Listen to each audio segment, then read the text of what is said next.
Petit disclaimer avant de commencer cette vidéo, il s'agit ici d'un podcast, donc vous n'avez pas besoin de vous focaliser sur ce qui se passe à l'image, puisqu'en fait, il se passe rien à l'image. Vous pouvez laisser tourner cette vidéo en fond pendant que vous faites autre chose, posez-vous et vous avez juste à écouter et à vous faire votre propre avis sur ce qui va être dit, voilà, tout simplement. Cette série de podcasts s'appelle Comme tout le monde, puisque les invités et moi-même, nous ne sommes ni influenceurs ni des personnalités publiques, comme c'est souvent le cas dans ce type de podcast. Aussi, petite particularité, c'est que tout au long de ce podcast, nous allons tirer des petits papiers où il y aura des questions qui nous permettront tout simplement de diriger ce podcast. Le but, c'est pas qu'on parte dans tous les sens et qu'on s'égare, c'est de pouvoir traiter du sujet et ça autour de quelques questions qui me paraissent un peu importantes et qui seront liées au sujet, hein, logiquement. Donc le sujet du jour, c'est l'éco-anxiété.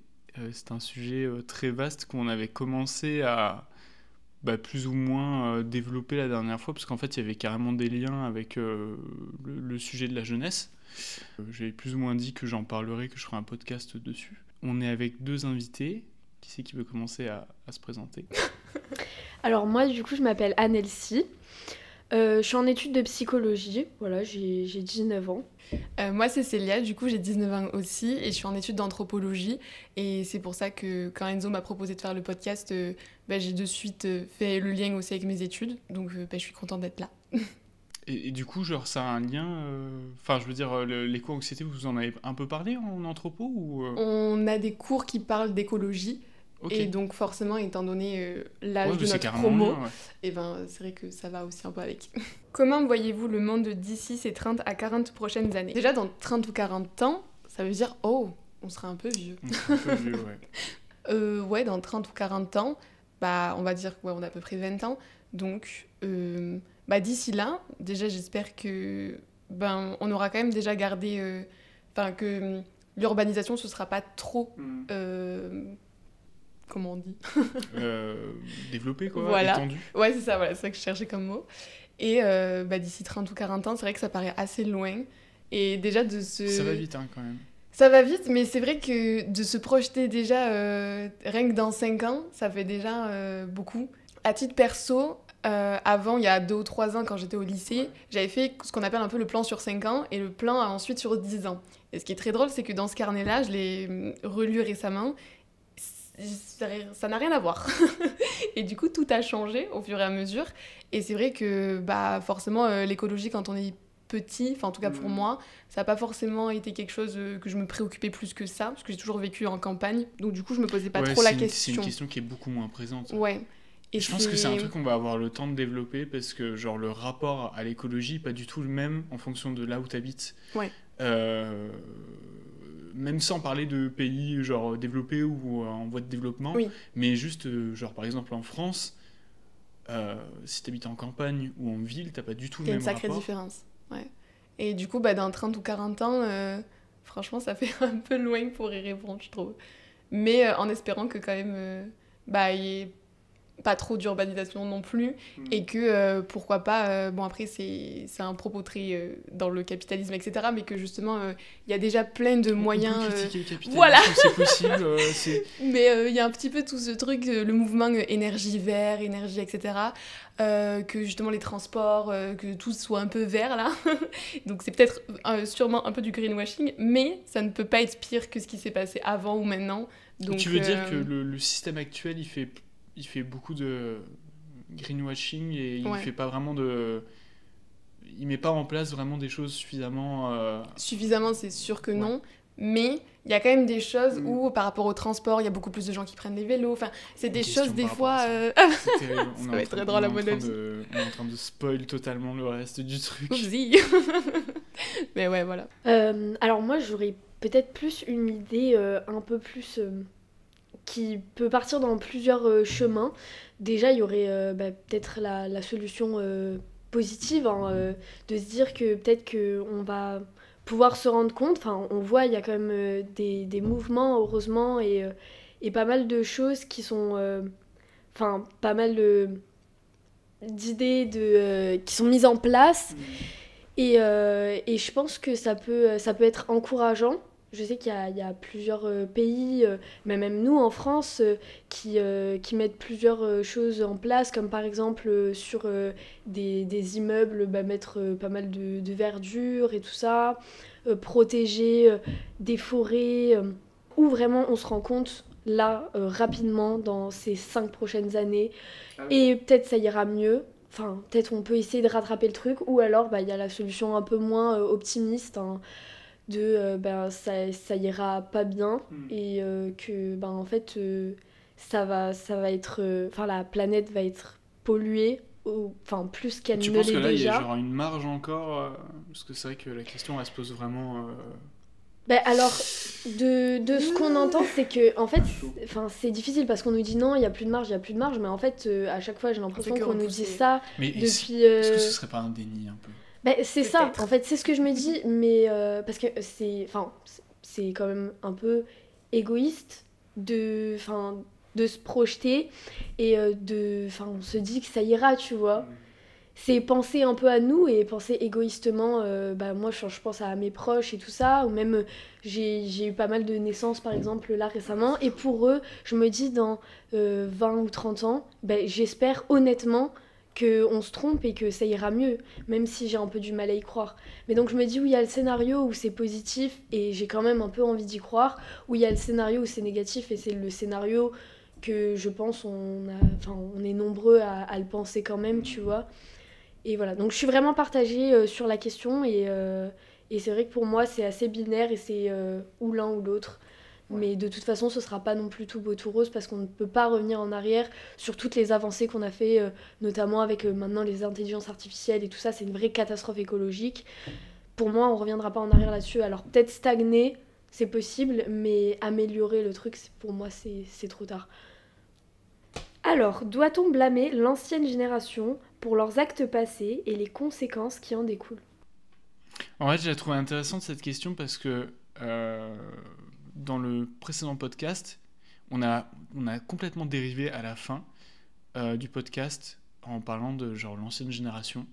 Et il y a un commentaire qui est revenu d'une personne qui disait on peut pas, qui allait un peu en opposition avec ce que disait Mimi, où elle était très il faut respecter l'ancienne génération, peu importe ce qu'ils ont fait, etc., etc.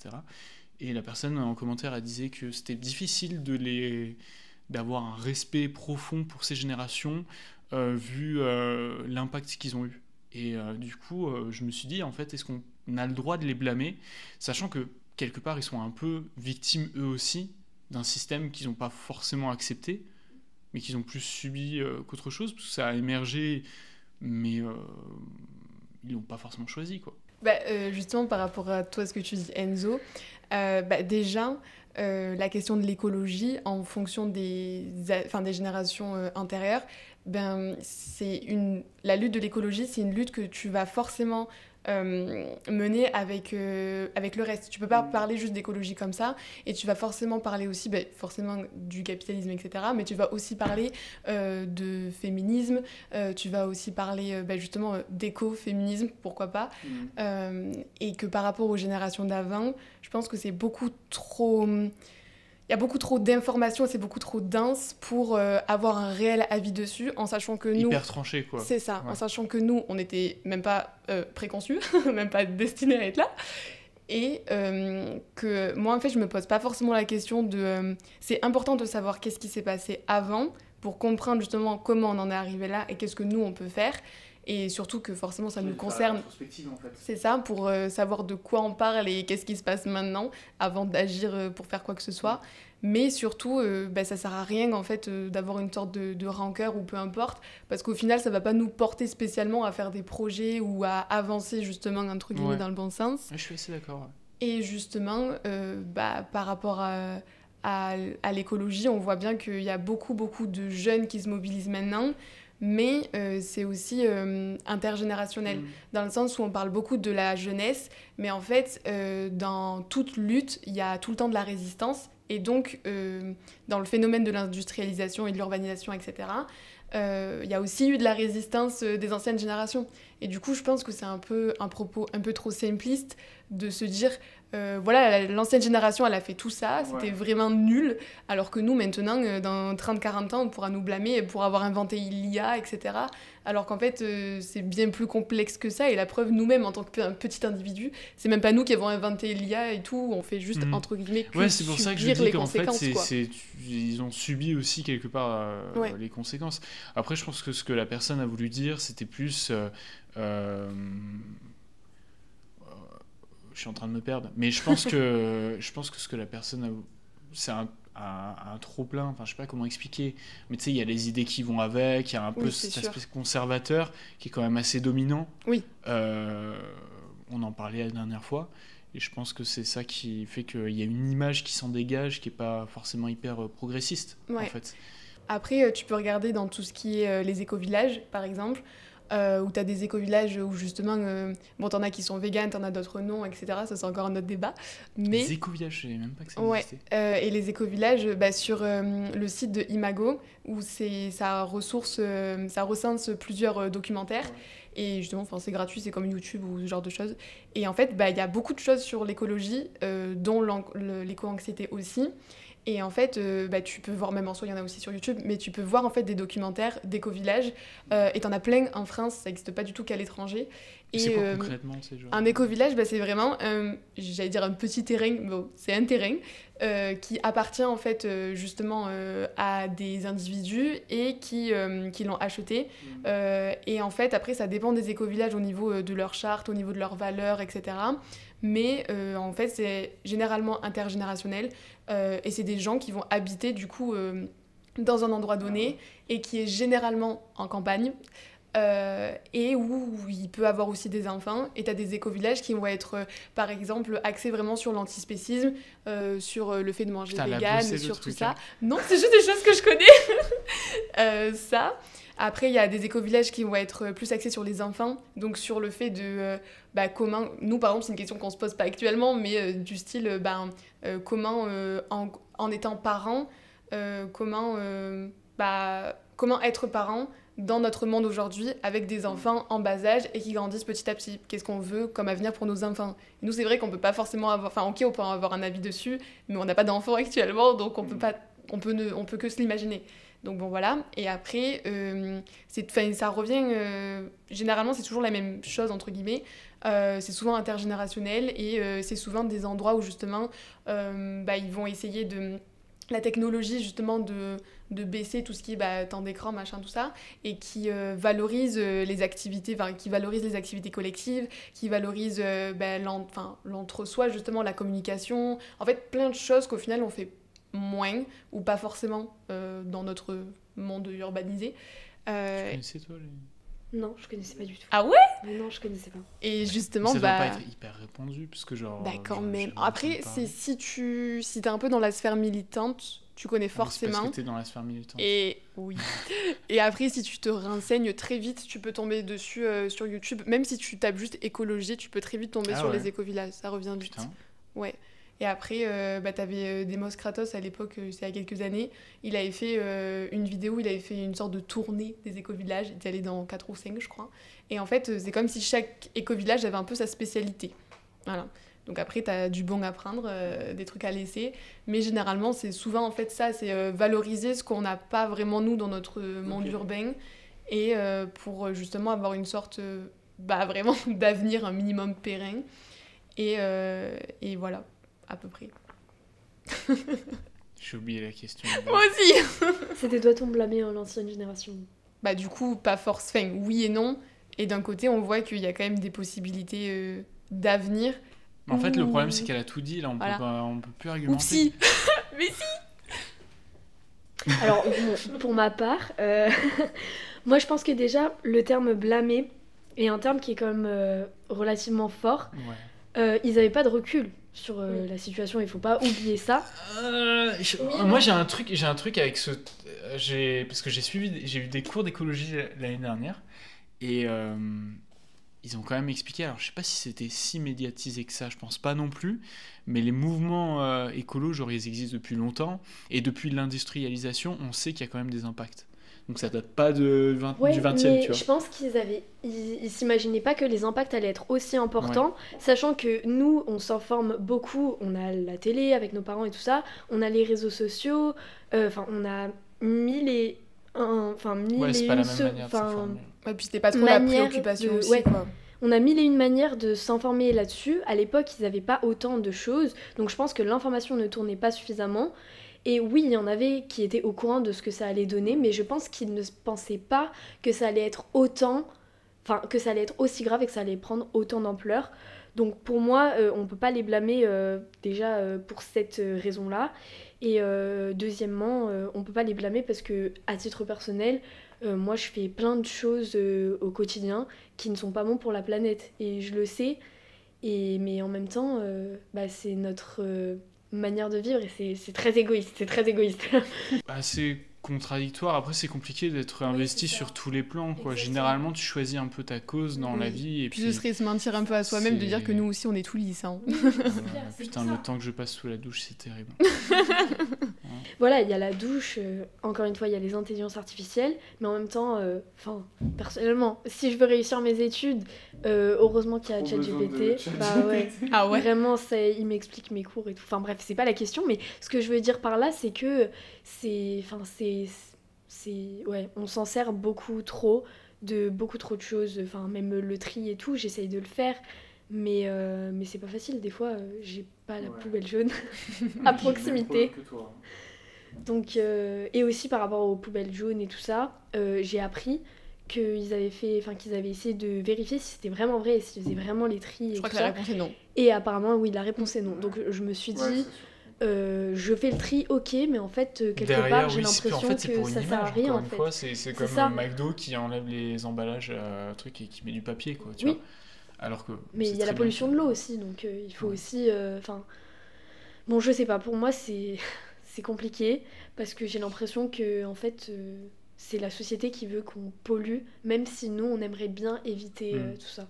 À partir du moment où t'es imbriqué dans... Genre, la société, elle nous donne un mode de vie.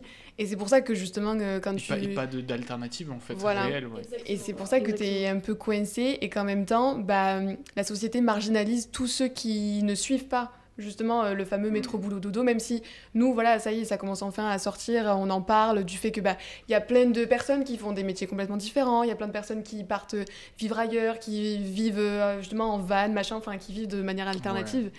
Et du coup, en tout cas, c'est vrai que il y a même où il y en a plein qui vivent quand même en ville, mais qui ont entre guillemets la main verte et du coup qui se disent ils ont des plaintes de chez eux. En fait, il y a plusieurs manières entre guillemets de vivre maintenant, mais où avant on se posait pas forcément la question. Et même encore actuellement, t'as quand même plein de personnes où en fait la société t'oblige à penser déjà premièrement, et à manger dans ton frigo, il faut que tu puisses payer le toit dessus ta tête. Donc à partir de ce moment-là, on peut pas non plus trop nous en vouloir à nous de dire qu'on est égoïste de penser comme ça, parce qu'en même temps c'est une réalité et que si on n'a pas ça, forcément tu pourras pas vivre non plus et tu pourras pas non plus faire des projets, etc.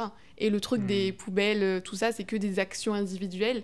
Et la preuve, ça c'était un débat beaucoup sur le véganisme ou quoi, que en soi tu peux être végane et toi-même pour tes convictions et tes valeurs. Cependant, c'est une action, faut que tu fasses des actions collectives. Et justement, dans l'écologie, pour que ça marche, c'est plutôt des actions collectives que plutôt la preuve, toi tu vas t'entêter à faire plein de choses, mais si par exemple ton voisin il fait l'inverse de toi, entre guillemets c'est comme si t'avais un peu annulé ce que lui faisait, mais bon, truc. Mais c'est plutôt les actions collectives, quoi. Je suis d'accord avec toi, je pense vraiment que ce qui peut sauver un petit peu ou limiter la casse, c'est vraiment ce mouvement de masse en fait. Je pense que individuellement c'est compliqué, mais si on s'y met tous ensemble, ou du moins qu'il y a un gros groupe de personnes qui se mettent à faire plein d'actions, etc., je pense que là ça peut mieux marcher que juste faire le tri. Ouais, c'est sûr. Ou alors se déplacer en vélo, quoi. Bon, c'est très bien, hein, mais... c'était quand... Je sais plus je sais plus quelle année c'était, mais au Canada, à Montréal, il y avait une manifestation de 500 000 personnes, c'est énorme. Ouais, c'est Toulouse, voilà, littéralement, c'est énorme, toute la population de Toulouse. qui était sortie dans les rues pour manifester avec des pancartes, tout ça, pour l'écologie. Et justement, en fait, d'avoir cette effervescence collective, c'est ça, je pense, qui change beaucoup de choses. Déjà, rien que, mais justement, entre humains, tu crées des relations et tout ça, plutôt que t'es chez toi, et entre guillemets, là, ça paraît un peu plus morose, ça paraît tout ça. Pouvons-nous vivre sereinement dans un monde où l'avenir est incertain ? Je pense que déjà, forcément, la question qui se pose, surtout à notre âge, c'est le métier qu'on va faire. Et surtout c'est que... pas mal ça, ouais, j'avoue. Ah.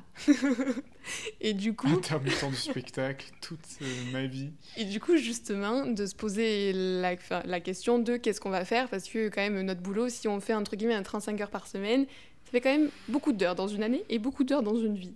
Donc, je pense que c'est par nos études et par justement la culture qu'on peut avoir, donc s'intéresser justement à tout ce qui est les spectacles. Si on n'aime pas lire, regarder des spectacles, lire, je sais pas, s'informer en regardant des films ou tout ça. Et justement en rencontrant des personnes, parce que je pense que c'est pas du tout en restant tout seul que déjà ça peut marcher ou ça peut fonctionner.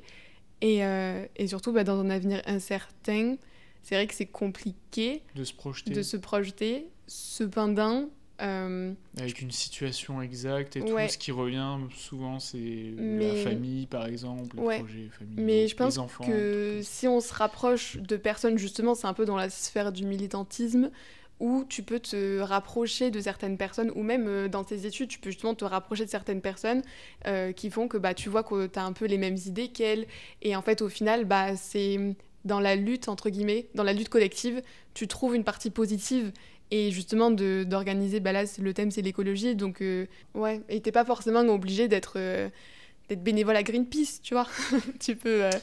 faire plein d'autres choses, c'est ce que je disais juste avant, mais par exemple, rien que la question du féminisme, où c'est hyper important, et où là-dessus, il y a énormément de questions en rapport avec l'écologie, qui s'en rapprochent, tout ça. Du coup, dans un avenir incertain, en soi, nous, je pense que c'est vraiment nos études et le métier qu'on va exercer après, et même en soi, tout ce qui est en dehors des... je veux dire, à l'heure actuelle, en plus, on est jeunes, c'est ça. Et on est en plein dans les études, donc c'est évidemment une question. On a du temps, et la preuve, ton podcast à toi, Enzo, permet aussi de faire des petits événements où on peut parler de ce genre de sujet. Alors que ça se trouve, il y a quelques années, on n'en aurait pas forcément parlé, quoi. Voilà. C'est aussi parce que j'ai le matériel. Non, je parlera pas des mugs sur en vrai, le podcast, il est bien parce que ça fait pas énormément d'audience, ça fait un peu plus d'une centaine d'écoutes. Mais si tu penses si tu mets 100 chaises dans une pièce et que tu penses qu'il y a chaque personne qui sont assises dessus, ça... alors, je pense que oui, mais après, je pense que c'est aussi une façon de voir les choses et d'appréhender sa propre vie. Parce que, en fait, notre avenir, quoi qu'il en soit, il est incertain. Hein, que ce soit aujourd'hui ou que ce soit dans les années 1700, notre avenir, c'est le principe même de l'avenir, c'est que ce soit incertain, tu vois. Les chances que ce soit positif sont quand même un peu plus moindres aujourd'hui qu'à une époque où tu n'avais pas autant d'enjeux, tu vois. Après, tu avais toujours le moyen qu'il y ait un astéroïde qui te tombe sur la gueule, voilà. Évidemment, mais c'est quand même moins répandu, tu vois. Après, en soi, tu peux avoir la question dans un monde incertain, certes, mais en soi, la question serait même plus de te dire, toi, qu'est-ce que tu cherches ? Qu'est-ce que tu veux dans ton futur et qu'est-ce que... T'es sûr que t'es pas en philo ? Non, mais du style, en fait, en soi, et c'est c'est un peu, c'est ce que tu disais, mais ça peut être un peu malheureux dit comme ça, mais en soi, si toi, tu cherches à avoir juste un métier stable, par exemple, c'est tout, ce qui est déjà beaucoup de nos jours, et bien en soi, ça se trouve, si tu fais un 35 heures semaine, je sais pas, t'es vendeur quelque part, et pour toi, t'es heureux et la vie est belle, et tu vois. Et en fait, si on a... Tout dépend de nos valeurs, de nos convictions, et du coup, forcément, pour quelqu'un où c'est pas sa priorité, pour lui, c'est pas qu'il verra pas le problème, parce qu'on est tous conscients un minimum, mais pour lui, son avenir sera un peu plus certain. J'arrive pas à savoir si on est... Moi, je pense que quoi qu'il en soit, l'avenir, pour moi, il reste incertain. Mais après, il y a ce dicton qui est très connu, Carpe diem, qui signifie littéralement cueille le jour présent sans te soucier du lendemain.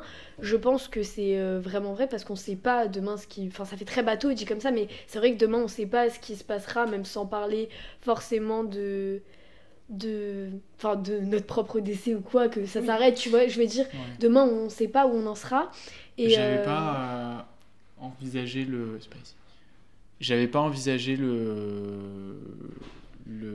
truc sous le prisme spirituel. Ok. Mais en vrai, on s'en rapproche un peu. Non, mais c'est pour ça, parce qu'en fait, ça me rappelle... j'ai lu beaucoup de livres, genre, sur le stoïcisme, hédonisme et tout. Le pouvoir du moment présent, qui est un livre qui est hyper connu et tout. Et du coup, ça s'en rapproche un peu, c'est marrant. Donc, je vois. Mais on est quand même des étudiants en 2025 et on se doit quand même de se projeter un minimum et de se dire ok, qu'est-ce qu'on fait demain. Et je pense que c'est ce qui fait beaucoup d'anxiété à pas mal de jeunes, de savoir en fait genre, on fait des études, on sait pas trop exactement où on va, on nous parle qu'il y a pas mal de métiers qui sont voués à disparaître. Donc ouais, c'est clair qu'on est quand même obligé, on est obligé quand même de penser au futur. Voilà, donc vivre sereinement, je sais pas si ce serait vraiment le mot quand même, mais en même temps se répéter que notre avenir est incertain, que ça risque d'être négatif, parce qu'on le sait au final, au fond de nous, et enfin on le sait, on le voit, on nous le répète tous les jours, que ce soit les médias, sur internet ou à la télé, on nous le répète tous les jours, donc non, c'est clair que sereinement, c'est pas le mot non plus. Ouais. Mais quoi qu'il en soit, c'est une fatalité. Est-ce qu'on peut y faire quelque chose ? En soi, pas vraiment. Si ce n'est participer à des actions. Voilà. Mais sinon, c'est vrai que c'est compliqué, quoi. Bah après, justement, c'est de pas non plus tomber un peu dans le mythe de Sisyphe, là, où justement, tu dois pousser ta boule. Ouais, on part en philo, là, quand même. Mais du style... en fait, dans tous les cas, chaque génération a vécu des problématiques différentes, plus ou moins liées.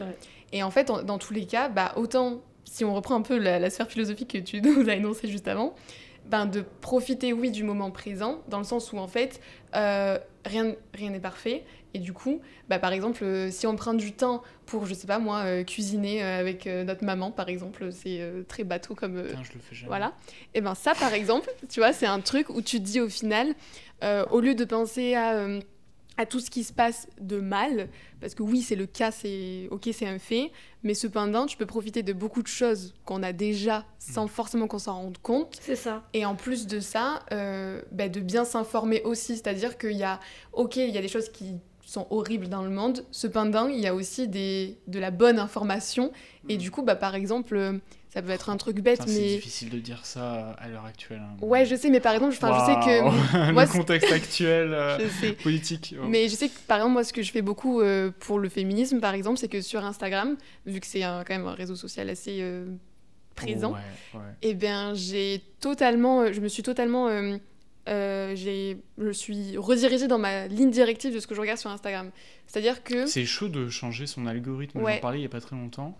Et faut cleaner un truc de fou pour les contenus. Et c'est hyper intéressant parce que, par exemple, dans la sphère là, du féminisme, par exemple, là, c'est hyper intéressant parce que je me suis abonnée à plein de comptes où ça parle justement soit des lois qui passent qui sont entre guillemets dans le bon sens, où justement il y a eu où justement il y a eu des booms médiatiques et hop, ça fait avancer les choses. Enfin, voilà, ou par exemple tout ce qui est dans les procès aussi, on voit que par exemple dernièrement il y a eu le procès d'Adèle Haenel, on voit que les progrès aussi. Voilà, c'est ça.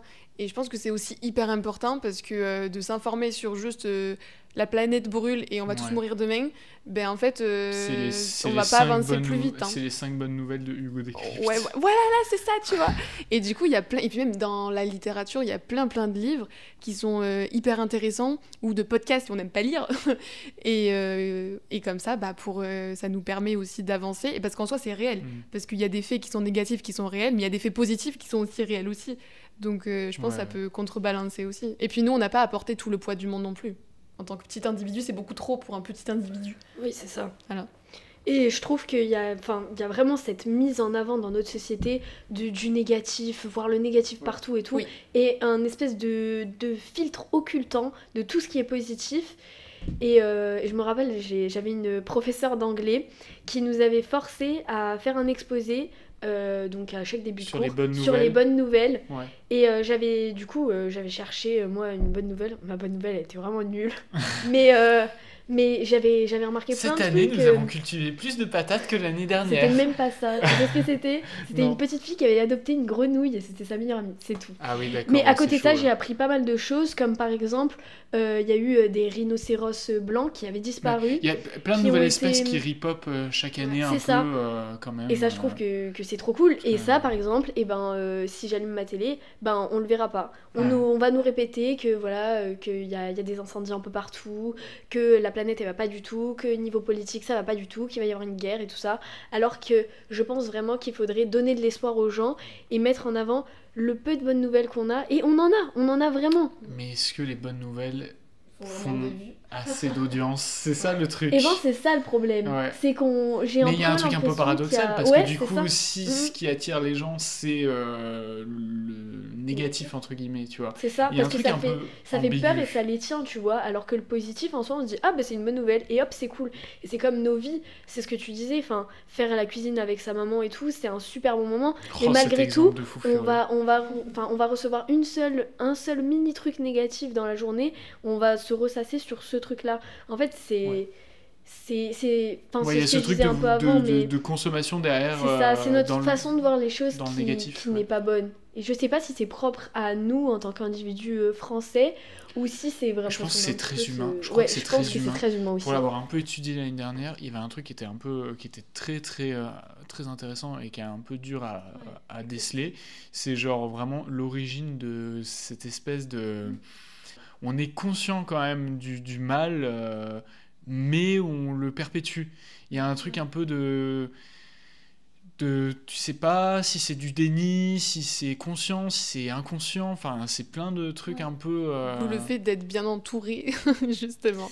Ça peut Ouais, aider. ouais, Mais il y a quand même c'est- des cultures, notamment certaines cultures asiatiques, alors je veux pas dire de bêtises, mais je sais que eux sont très positifs et sont pas du tout dans ce truc-là de voir le négatif un peu partout, et même certaines cultures... Ça doit dépendre des cultures asiatiques. Quand Oui, même, oui, c'est oui, non mais ça dépend, c'est pour ça que je Ouais, dis que pas, t'as pas catégorisé. quelle, Enfin, t'as pas dit, quelle culture parce Ok. que j'ai peur de me tromper. Mais voilà, et même certaines cultures maoris, comme par exemple le vrai. pire Je l'ai truc fait en qu'on ait anthropologie. chez nous, c'est le décès. Et ben eux, c'est quelque chose de festif et tout. Et voilà, eux, ils le voient pas du tout comme nous. Ouais. Donc voilà, est-ce que c'est, enfin comme tu dis, est-ce que c'est conscient, est-ce que c'est pas conscient? Est-ce que c'est le fait qu'on vive dans ce truc hyper technologique, etc. Alors que si tu regardes eux un peu moins, je sais pas, honnêtement, je vais pas la réponse. Certainement que de toute manière, il y a un constat qui est assez simple, c'est que dans les pays qui sont pas aussi développés, sans que ce soit péjoratif, parce que Oui. finalement... Sinon, on pourrait se dire développer en fonction de qui. Ouais. Et, Est-ce que vous voulez vraiment nous ressembler? mais crois justement, pas, non. là, le truc, c'est que en fait, ils n'ont pas le temps de se poser ce genre de... Oui, parce que c'est aussi un luxe de pouvoir se poser cette question-là. ces quoi. questions-là, mais même de pouvoir consommer ce genre d'informations négatives. Ils ont pas le temps, en fait. Ils ont pas... c'est pas du tout dans le mouvement, dans la dynamique sociétale, on va dire. Enfin, je sais pas comment expliquer, mais... Waouh. Sommes-nous dans une forme de déni écologique? Ah ouais, mais c'est ce que je dis depuis tout à l'heure. Oh, waouh. En fait, on a amorcé chacune des questions. C'est fou. Bah, on les a introduites à chaque fois. Mais parce que c'est facile de faire des liens, je pense, dans ce sujet. Mais ouais, la question, elle est là un peu pour parler peut-être... Je sais pas... En fait, à toutes les échelles, hein, parce qu'au début, moi, je l'ai pensé à l'échelle un peu plus politique, en mode ce que tu disais, tout ce qui est greenwashing, qui est assez astucieux pour faire croire que tu fais des trucs cool, alors qu'en fait, tu fais des trucs pas cool derrière. Ouais. Mais ça, c'est clairement du déni, un peu conscient. Parce que le déni, c'est... Je sais pas, dans la définition du déni, si c'est plutôt quelque chose d'inconscient ou de conscient. Peut-être un peu des deux. Peut-être un peu des deux, ouais. Après aussi, justement, du fait d'être dans le déni, en soi, nous, on voit littéralement... Enfin, oui, voilà, on le voit pas de nos propres yeux. Donc déjà, il y a une grosse différence entre la réalité et nous, ce qu'on voit sur nos écrans. Et ensuite, donc ça, c'est pour toutes les catastrophes naturelles et pas que naturelles dans tous les autres pays. Et aussi... Ouais, parce qu'en vérité, on n'est pas tant touché que ça pour le moment. Non. Ouais. Et il y a que... Oui, C'est non. ça la grosse injustice du truc. Ouais. Et que bah, justement, après, nous, par contre, nous, ce qu'on peut voir, et encore, ça se voit sans se voir, parce que c'est toujours invisibilisé, mais par exemple, qui prend les grosses décisions, que ce soit politique ou justement bah, écologique dans ce cas-là, ce sont les hommes. Et du coup, forcément, eh ben, la grande majorité, je crois que j'avais vu un pourcentage, c'était 80% des personnes qui sont le plus touchées justement par rapport à tout ça, ce sont les femmes. Parce que dans un sens ou dans l'autre... Ah ouais, j'ai vu le truc. T'as vu mais je crois que j'ai vu un reportage carrément qui parlait de ça. Dans un sens ou dans un autre. Il faisait un lien entre les catastrophes naturelles et les femmes. Et j'ai trouvé ça assez ouf en vrai. D'où le mouvement de l'écoféminisme et ce genre de choses. Mais du coup, bah, dans un sens ou dans un autre, dans tous les cas, par exemple, on va essayer de réguler la natalité. Et donc ça, par exemple, ça a été le cas en Chine, par exemple. Je sais pas si c'est en vigueur encore actuellement, je sais pas, je ne saurais pas dire. En Chine, t'avais la règle des un seul enfant ou deux, je crois que c'était 2. Ça n'existe plus. Ouais, voilà. Ils ont décidé de craquer leur slip. Je ne sais point. Mais du coup, pour pas dire de bêtises non plus, mais du coup, justement, en fait, dans tous les cas, c'est par exemple, justement, des hommes qui vont décider, en fait, de dire, ok, par exemple, on va réduire les enfants parce que pour les conséquences justement que ça peut avoir, le fait que les conséquences d'avoir un individu, que justement lui aussi il va être urbanisé, patati patata, donc voilà. Et dans l'autre sens, notre ami Macron nous a parlé de réarmement. Et où là, pour le coup, réarmement démographique, et où là, pour le coup, c'est encore une fois dire que les femmes doivent avoir des enfants, mais en fait, dans tous les cas, les plus touchées, c'est toujours les femmes. Et il y a aussi la notion de précarité qui peut rentrer là-dedans, parce que, encore une fois, j'ai plus les pourcentages, mais c'est toujours les femmes qui sont plus amenées à être précaires que les hommes, tout simplement, parce que... c'est elles qui travaillent en temps partiel quand elles ont des enfants. C'est elles qui ont des plus petites retraites justement dues à ça. C'est elles qui vont s'occuper des enfants. Enfin voilà, on dit que les choses changent, mais il y a quand même des choses qui sont là, quoi. J'ai suivi un peu à la fac, c'était très intéressant. Enfin, ils ont mis en avant un peu genre des études sociales où ils montrent un peu les stats dans le système éducatif, vers quoi se dirigent les hommes et les femmes et pour quelles raisons et les antécédents, etc., etc. Et c'était intéressant de voir que du coup, même si en fait les femmes ont des meilleurs résultats que les hommes scolairement, oui, c'est prouvé. Et c'est fou ça. Elles sont beaucoup moins dirigées vers de grandes carrières et beaucoup plus vers des filières sociales. Oui, parce qu'il y a la notion que les femmes sont plus protectrices, plus ça, douces, exactement. plus dans le care. Et du coup, on découle toutes les situations qui vont derrière que tu décris. Et c'était hyper... après, tu refais la rétrospective et tu dis, mais en fait, c'est logique. Et c'était hyper intéressant. Ah vraiment, je pourrais parler 3 heures, c'est fou. Ouais, et pour revenir sur ton exemple, moi qui suis dans le milieu de l'équitation et tout ça, quand j'étais plus jeune, je me demandais souvent pourquoi au concours hippique, c'était que des hommes. Parce que moi, quand je faisais cours, il n'y avait que des femmes, que des filles, et pas du tout de garçons. Et j'ai posé la question et tout ça, et on m'a dit oui, justement, c'est là que je me suis vraiment rendu compte qu'en fait, ils préfèrent sélectionner des hommes parce qu'ils se disent qu'eux n'auront pas les contraintes des enfants et tout, et les faire aller plus loin que des femmes qui sont plus nombreuses parce qu'elles et sont ont pas plus... du tout dirigées vers la compétition. Voilà, c'est ça. Parce que ils savent qu'elles vont avoir des enfants, et voilà. Et je trouve ça vraiment triste. Déjà, je pense qu'il faudrait plus se rendre compte, déjà. Et déjà, ça, c'est énorme. Et de toute façon, quand t'es opprimé, tu peux pas forcément te rendre compte à l'instant T de ce qui se passe. Et en plus, dans tous les cas, ça ne servirait pas aux hommes que, par exemple, les femmes se rendent compte de cet aspect-là. Parce que ça leur desservirait, tu vois. Ce que je voulais dire avant que je galère, c'est que... parce que je suis un galérien là, c'est que... Dimanche soir, on le rappelle. Ouais, c'est chaud, c'est dimanche soir. Mais en gros, il y a un truc un peu de récolter un peu l'histoire. C'est parce que les femmes ont été exclues du système éducatif pendant très longtemps qu'il y a cette espèce d'aspect conservateur qui leur colle toujours derrière, dans ce... Oui, puis en sachant que l'histoire dans les manuels scolaires, c'est comme ce on que je dit, viens de dire, c'est ça a été terrible. pas... Faut fluidifier ça au montage, hein, c'est terrible. Ça, c'est En fait, c'est ton juste job, que- c'est pas le nôtre. Il y a des termes que je n'ai plus et qui sont hyper importants pour parler de ce truc-là, mais ouais, Pire, tu caleras au montage, en tu gros, rajoutes le mot, tu sais. en gros, le truc expliquait clairement que inconsciemment, il y a toujours des mécanismes hyper conservateurs, même si c'est une évidence, mais c'est juste que tu les vois pas forcément aujourd'hui, Oui. mais ils sont extrêmement présents et en fait, ça paraît hyper logique ouais, j'ai trouvé Mais ça généralement, assez c'est ouf, des en choses fait. assez simples à comprendre. Ouais, Et pour autant, de fou, en fait, justement, soit on n'est pas amené aussi à Mhm. le comprendre, soit des fois on le veut pas non plus. Et encore une fois, à qui ça servirait, à qui ça servirait pas, la balance est quand même assez... J'ai pas le mot moi non plus là. Et comment on peut dire Évidente. Évidente. La balance est- Exactement. Ah, ouais. Et du coup, forcément là-dedans, à partir de ce moment-là aussi, l'histoire a été écrite par qui et pour qui.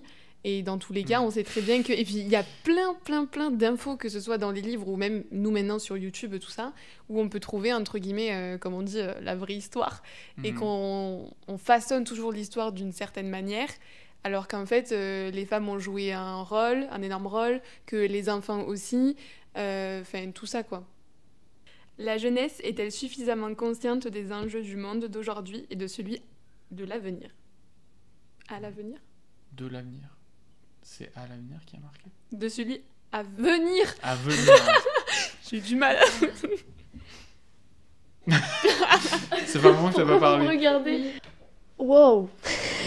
C'est un peu difficile comme mais je pense qu'elle est consciente. Peut-être pas assez. Ouais. Et je me mets C'est- dedans, hein. c'est Vraiment, compliqué. honnêtement, je me mets dedans. Je pense que moi-même, je ne suis pas assez consciente de ce qui se passe parce que il y a certaines choses où c'est dur de savoir la réalité. Et c'est ce que tu disais tout à l'heure. Tu me parlais enfin, tu me demandais si c'était pas une forme de déni quand je disais qu'il fallait être optimiste. Et oui, peut-être. Et en fait, c'est peut-être ce déni qui d'ailleurs est inconscient. Je l'ai pas mentionné tout à l'heure, mais c'est inconscient pour nous en psychologie, en tout cas. Ah oui, ok. Voilà. Donc oui, c'est... Et en fait, enfin, comme c'est inconscient, on s'en rend pas compte du coup. Bon, en tout cas, moi je pense que c'est très polarisé. Genre, comme un peu tout en ce moment, mais dans la jeunesse en tout cas, t'en as qui sont hyper conscients du truc, hyper investis, puis t'en as Ouais. ils s'en foutent complètement.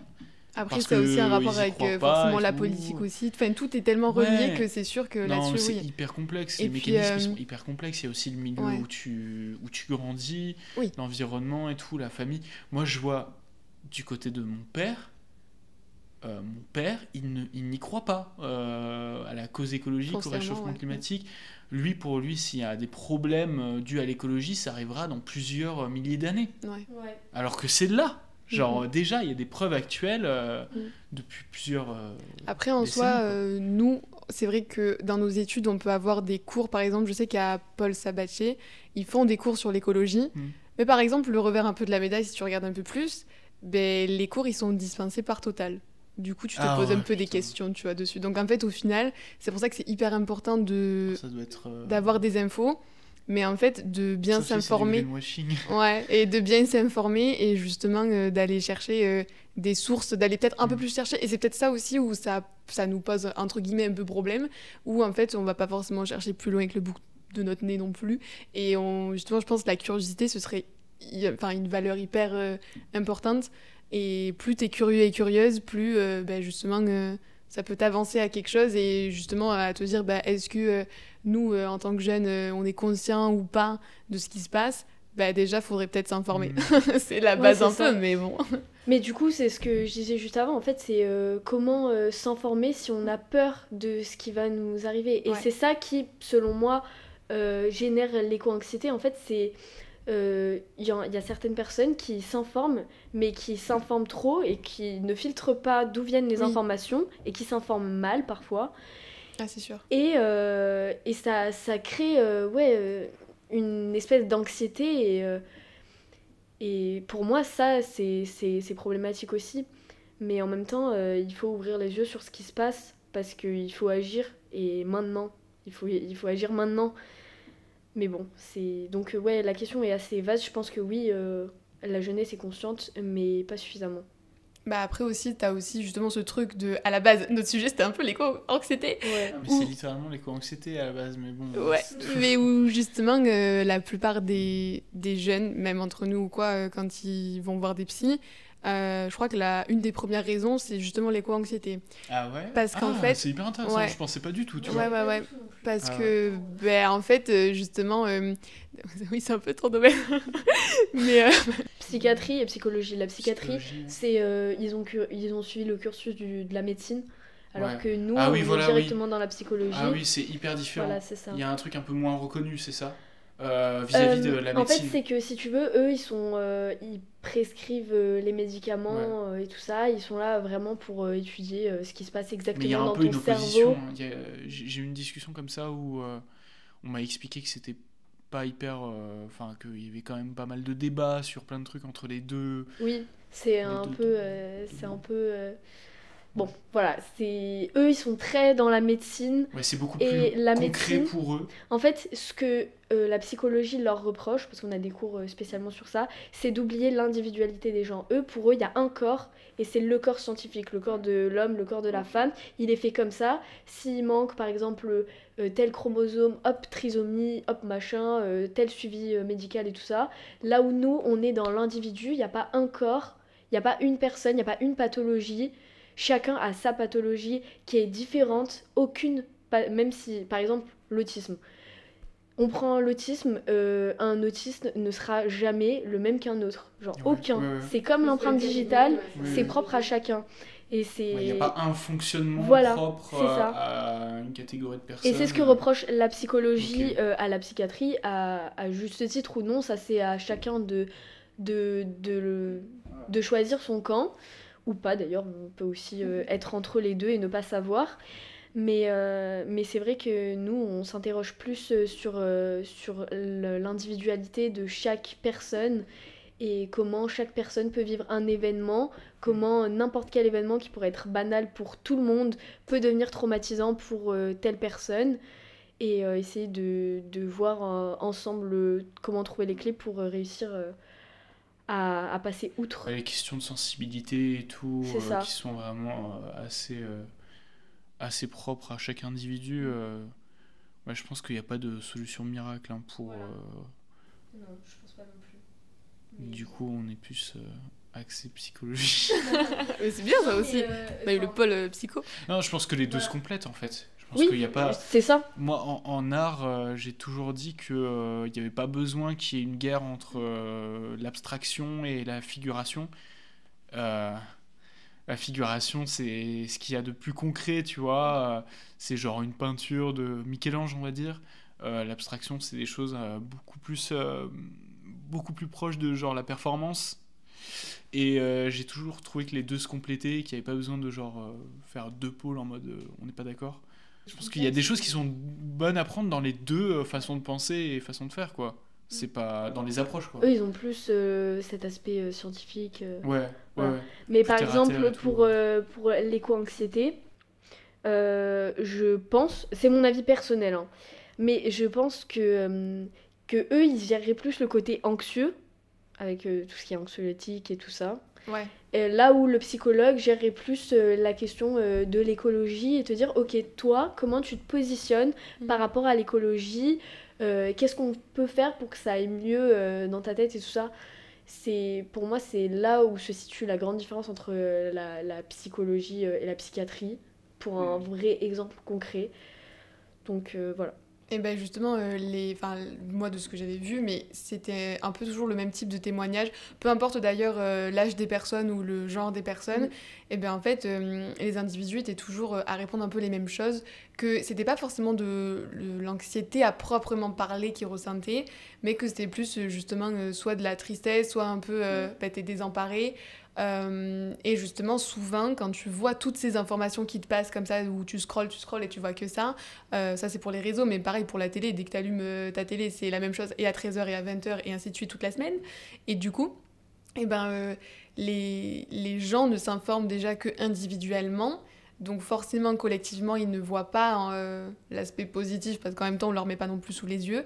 Et qu'en fait, il y avait un peu une sorte d'ambivalence où en fait, cette sorte un peu de désespoir pouvait finalement, chez les jeunes notamment, c'est vrai, pouvait mener à une sorte justement de moteur en fait pour te dire ok, voici ce qui se passe, j'en prends conscience, pour autant je ne suis pas un sauveur ou une sauveuse et pour autant je prends pas la responsabilité justement un peu de nous, de tout ce qui se passe et de tout ce qui s'est passé avant et de tout ce qui se passera plus tard, mais pour autant j'ai envie justement d'aller dans le bon sens, parce qu'il y en a un et justement d'agir collectivement et en fait dans pas mal de pays c'est comme ça, notamment au Canada, moi j'avais beaucoup vu là-dessus en tout cas et c'est fou parce qu'en fait à tout âge, mais vraiment à tout âge, j'avais vu une vidéo où il y avait une femme de 16 ans, un homme de 17 ans et tout ça, et en fait on se dit mais waouh, ils sont hyper jeunes, et en fait il y a des comités qui se créent et en fait ils font des actions pour leur université, pour leur lycée, pour leur collège, et rien que ça en fait c'est déjà énorme parce que il y a beaucoup finalement de personnes qui travaillent en fait peu importe notre âge justement pour faire passer certaines lois, pour faire passer certaines choses où en fait ça paraît très petit dans le monde et en soi ça l'est, mais pour autant pour les individus qui y sont vraiment, ils ont passé des heures et des heures dessus, ils ont fait des campagnes, des affiches, tout ça, et en fait au final ce qui est aussi hyper important, c'est de pas forcément se concentrer sur ce qu'on ressent nous, justement sur toute cette anxiété que nous-mêmes en tant qu'individus, on sait très bien que en plus de ça après on ne fait que l'alimenter et puis on a de quoi l'alimenter. Alors que justement, en fait, il y a tout un travail qui est fait à l'intérieur, et c'est un peu ce que je disais au tout début par rapport à la sphère du militantisme, mais c'est parce que ça peut permettre justement que ce soit du militantisme, que ce soit dans des collectifs revendiqués, comme des fois dans notre propre fac, en fait. Enfin, pas forcément aller chercher très loin. Et en fait, là, justement, tout le travail qui est fait derrière, toutes les personnes que tu vas rencontrer et tout le réseau qui va se faire, au final, c'est ça qui est déjà hyper important et où ça a déjà changé quelque chose parce que, on s'est mutuellement, comment on peut dire, on s'est mutuellement nourris les uns les autres, et c'est ça qui est aussi, je pense, hyper important en fait au final, quoi. Voilà. Je pense que ça va être la conclusion, je suis désolée. Ouais. Ça, on avait fini nos questions. 1 heure, on est pile. Oui, on avait terminé. Voilà. Ouais, c'était les 5 questions. En tout cas, c'était très intéressant. Ouais. Merci de nous avoir invités, en tout cas. Avec plaisir. C'était très intéressant. C'est un sujet qui est hyper vaste et compliqué à traiter en 1 heure, mais bon, c'est toujours intéressant d'avoir des avis de gens random. On va se revendiquer les gens lambda.